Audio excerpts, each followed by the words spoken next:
Iya, ini sidang antara Bung Hotman versus Bung Rasman ya. Dan Anda pengacara dari Bung Rasman. Iya benar. Saya tanyakan dulu, karena ini Anda dipecat Kongres Advokat sebagai pengacara? Menurut apa yang saya lihat di media sosial, di televisi, informasinya saya dipecat karena desakan masyarakat. Bukan karena Anda belum dapat suratnya? Belum ada. Oke. Karena desakan masyarakat. Oke, apa yang Anda mau sampaikan di situ? Saya nggak bisa menyampaikan terlalu banyak karena biar gimana itu organisasi yang telah membesarkan saya. Saya memberi kode, saya tersenyum. Oke. Tersenyum. Jadi senyum saya ini mempunyai makna. Artinya saya tidak bisa mengupas terlalu dalam kesalahan dan kecacatan administrasi yang dilakukan oleh beliau-beliau yang ada di Kongres Anda Advokat menganggap Indonesia. itu kesalahan administrasi, cacat administrasi? Kecacatan administrasi. Karena saya tidak pernah dipanggil sebelumnya oleh Dewan Etik. Belum pernah diperiksa? Untuk disidangkan. Dan selama saya menjadi pengacara, saya tidak pernah melanggar sedikit pun. Kalau Anda melihat bahwa Anda naiki meja itu nggak merasa melanggar? Jadi gini, kita harus melihat permasalahan itu secara komprehensif. Saya selalu bilang secara utuh. Kenapa? Saya naik meja ada sebabnya. Oke. Karena dorongan daripada mental saya yang terguncang saat melihat klien saya dipersekusi. Dipersekusi. Dan versi saya dianiaya. Maksudnya gimana? Ya, karena gini, Bang Rasman ini masuk ke dalam pengadilan itu sudah beberapa kali dilecehkan. Ya. Saya rasa dilecehkan oleh hakim yang memimpin atau majelis yang memimpin. Dilecehkan? Dilecehkan dengan panggilan, "Hei Rasman, sini kamu. Duduk di sini." Persidangan pertama, saya kaget ketika Ibu Hakim memanggil Saudara Dr. Ran ini dengan panggilan, "Hei Rasman. Hei Rasman, kamu terdakwa, masuk sini. Silakan duduk." Saya langsung protes. "Izin yang mulia, beliau ini seorang dokter, tolong hargai panggilannya dan titelnya." Karena apa beliau kata ini hakim waktu itu? Oh tidak, Anda peringati? kalau Anda mengingatkan lah gitu ya? Ya saya mengingatkan. Kalau bilang sudah diam kamu, saya hakim yang mengatur sini. Jadi artinya di sini dari awal saja kami sudah ditekan oleh hakim yang otoriter ini, gitu. Tetapi saya ditegur oleh Bang Rasman agar tetap bersifat kondusif ya, karena saya dianggap harus menghormati persidangan dan saya diam. Persidangan pertama ya. Persidangan kedua begitu juga. Persidangan ketiga makin parah. Persidangan keempat lebih parah. Makin parah, lebih parah itu maksudnya seperti apa? Karena kami sering melontarkan protes ketika kami bertanya dan mengumpulkan pendapat, protes bahwa ini tidak adil. Tetapi hakim melontarkan kalimat-kalimat yang memang nadanya tinggi dan tidak layak untuk kami seorang. Misalnya apa? Diam kamu, ini persidangan hak saya. Diam kamu, diam kalian. Apa kata saya? Diam kalian. Jadi dia tidak menjadi moderator lagi di sini. Ibu ketua. Ibu hakim Ketua sidang. Sofia Tambunan. Oke, kami coba untuk menghubungi pihak Pengadilan Negeri Jakarta Utara, termasuk juga Humas Pengadilan Negeri Jakarta Utara, termasuk juga Humas Pengadilan Tinggi Jakarta, termasuk juga Jubir Mahkamah Agung, tapi seperti yang saya sampaikan tadi, belum berkesempatan untuk kemudian hadir ataupun lewat Zoom. Apa yang ingin Anda sampaikan?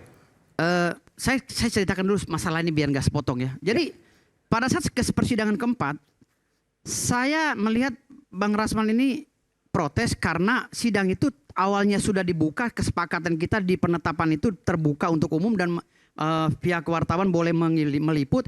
Tetapi ketika bukti-bukti kami tentang chat-chatan WA, chatan mesum ya, yang diduga mesum yang dilakukan oleh Hotman Paris terhadap Iklim Hakim ingin dibuka di media dan ingin disorot di TV, lalu ini ketakutan. Kayak semacam ada kode dari si Hotman ini, semacam ada kode kepada hakim dan panitera. Kode kepada hakim? Ya semacam ada kode gitu. Nggak tahu saya main-mainnya seperti apa. Akhirnya ini ditutup. Kami protes, Bang Rasman protes, kami semua protes. Terbuka karena kami kan selama 3 tahun. Chat itu tidak pernah terbuka maksudnya? Tidak terbuka. Karena tidak diizinkan oleh hakim? Tidak diizinkan. Alasan mereka asusila. Dari mana asusilanya? Kami hanya mau menampilkan chat kok. Kalaupun ada foto pun udah kami blur. Foto istilahnya alat-alat yang sensitif dari Iklim Hakim. Kami sudah blur semuanya. Nah, hal seperti itu memicu kemarahan Bang Rasman dan kami. Tapi kami tetap kondusif. Ya. Namun pada saat pegawai pengadilan datang euforia memisahkan katanya Bang Rasman dengan Bang Hotman, apa yang mau dipisahkan? Mereka nggak ribut. Justru mereka lah yang memprovokasi dengan menganiaya klien kami, mendorong klien kami, lalu klien kami dipersekusi. Hal ini ditambah lagi oleh datangnya jaksa segerombolan ke tengah-tengah dengan teriak-teriak ribut. Kami bilang ribut yang mana? kami pun sebagai pengacara Bang Rahmat bertanya-tanya, yang mana yang ribut ya? Perasaan Bang Rasman Abdurrahman di depan sendiri. Lalu karena ada lagi datang jaksa, saya pada situ udah mau pulang, saya pegang kondisi saya nih gini, pegang handphone, lagi baca WA, tahu saya bilang, jangan main keroyok, tahu saya udah di atas, gitu. Pandangan saya ke depan terus, tahu saya Anda udah di atas cukup meja. panik makanya Anda naik gitu? Iya. Oke. Setelah saya ditegur oleh jaksa, Bang turun. Saya kaget, saya udah di atas, baru saya sadar, loh, oh iya ya saya di atas, saya turun langsung, nyampe di bawah, meja saya digebrak oleh jaksa, gitu. Jadi itu ketidaksengajaan saya karena saya memang sangat tanggung jawab terhadap keselamatan klien saya. Oke, kita harus adil juga di sini. Ada juga di sini semua yang pernah juga ikut dalam sidang. Ada yang mau menanggapi mungkin Bang Hendarsam atau mungkin Bung Saur? Oke, silakan. Ya, makasih Mas Aiman.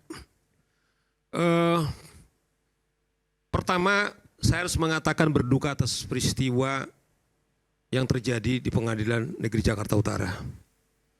Dan kehadiran saya juga di sini di antara beberapa advokat, kemudian keberatan. Tetapi saya wajib sebagai advokat harus menyuarakan suara keagungan daripada advokat. Mas Aiman, kalau kita melihat di pengadilan, itu yang ada hadir di sana ada hakim, ada jaksa, ada advokat, lebih dari itu ada terdakwa, ada pengunjung sidang. Artinya adalah inilah sesungguhnya wajah rusaknya wajah peradilan kita sekarang, apa yang terjadi di Jakarta Utara. Namun kalau kita lihat tadi, misalnya tiba-tiba katakanlah saya prihatin. Spontan, panik, naik ke atas meja. Ya, saya prihatin atas beliau, kemudian naik meja. Siapapun tidak bisa menerima hal tersebut. Namun dalam hal-hal tertentu, Mas Aiman, kadang dinamika di pengadilan tersebut kadang-kadang sangat dinamis. Jadi kalau kita lihat misalnya ini sudah sidang keempat, bagaimana misalnya kearifan seorang hakim juga sangat menentukan bagaimana perjalanan sidang itu berlaku dengan baik. Kalau tadi Anda nilai bagaimana? Artinya adalah kalau kita melihat di sini, saya kira apa yang kita dengar di publik harus didalami sesungguhnya apa yang terjadi secara utuh di persidangan kita. Bukan, saya melihat bahwa Anda tadinya berseberangan, sekarang Anda mendukung dari Bung Wibowo. Bukan seperti itu, bukan seperti itu. Cuman kita harus melihat bagaimana situasi daripada pengadilan. Nah, oleh karena itu misalnya begini, saya setuju misalnya saudara Firdaus itu harus diproses sebagai advokat. Mas Aiman, kita sebagai advokat itu disebut sebagai advokat atau profesi advokat sama dengan jurnalis itu karena terkait namanya kode etik. Katakanlah seandainya seorang pembunuh sekalipun sudah kita lihat Mas Aiman, tidak dengan sendirinya pada saat itu karena dia lihat dia sebagai seorang pembunuh langsung kita hukum. Namun menurut saya adalah kalau misalnya saudara Firdaus ini diduga pelanggaran etik, menurut saya ada mekanismenya. Yaitu lapor ke Dewan Kode Etik, kemudian di sidang diberi kesempatan kepada dia untuk melakukan pembelaan.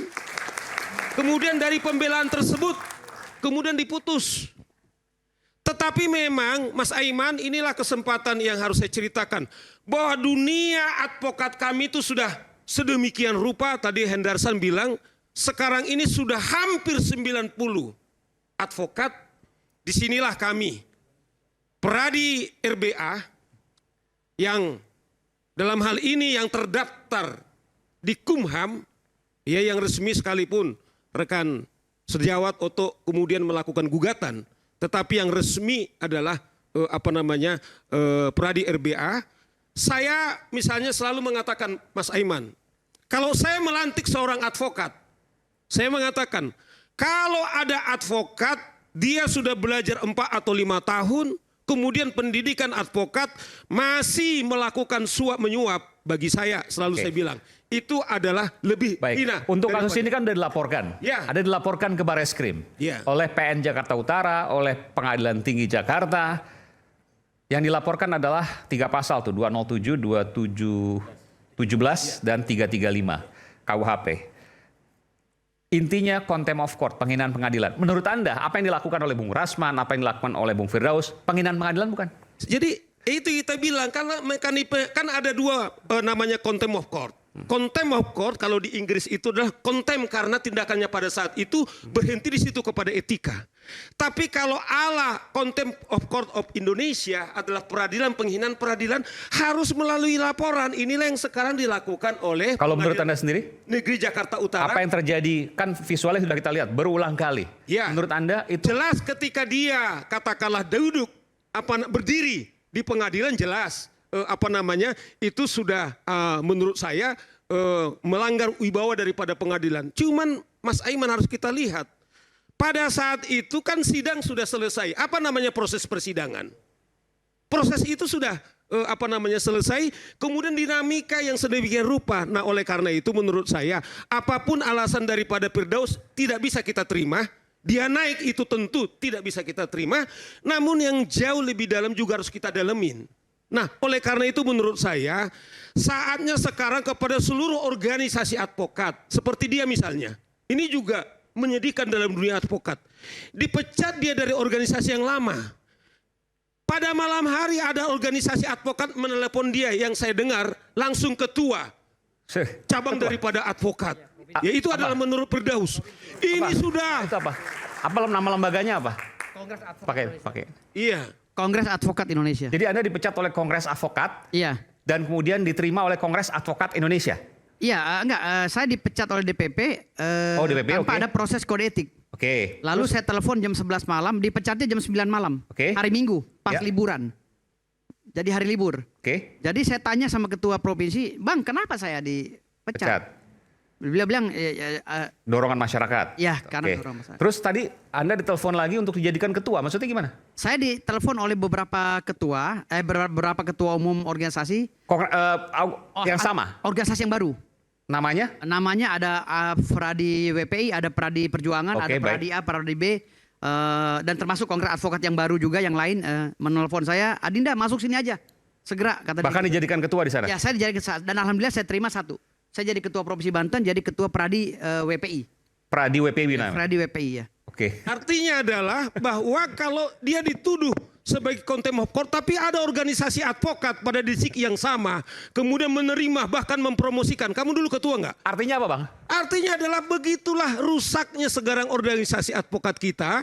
Oleh karena itu menurut saya melalui suara bersuara, rakyat bersuara ini, saatnya semua advokat kita sudah menggagas. Kita kemarin sudah bertemu supaya terbentuk yaitu Dewan Kode Etik. Kalau ada seperti Firdaus misalnya, dia merasa katakanlah tidak adil. Kemudian dia lari ditampung di sana, nggak ada artinya juga. Tetapi dengan ada satu Dewan Kode Etik, siapapun yang melakukan pelanggaran tidak bisa dia lagi beracara. Jadi Anda merasa bahwa Karena Kongres dipecat. Advokat itu memecat Bung Firdaus tidak pada tempatnya karena tidak melakukan Ya, memang proses saya kan pemeriksaan dan harus menceritakan sebagainya. kode etiknya. Akhirnya kemudian masuk lembaga yang lain, Iya. Pradi WPI, WPI. untuk kemudian menjadikannya ketua, itu sah-sah saja. Ya menurut saya kalau kita Dan setuju inilah itu ada potret- contempt of court, ada organisasi advokat yang melindungi contempt of Salah court. satu potret dari Inilah buramnya atau mungkin hancurnya Hancurnya. dunia hukum kita. Ya dunia hukum kita. Nah, Kita kembali saat lagi, isu hangat kadang bikin menat, apalagi kalau kita tidak bisa mencerna dengan cermat. Jangan lupa secangkir kopi hangat yang nikmat untuk menemani kebersamaan dalam program Rakyat Bersuara bersama saya Aiman Wicaksono. Akan sudah kembali.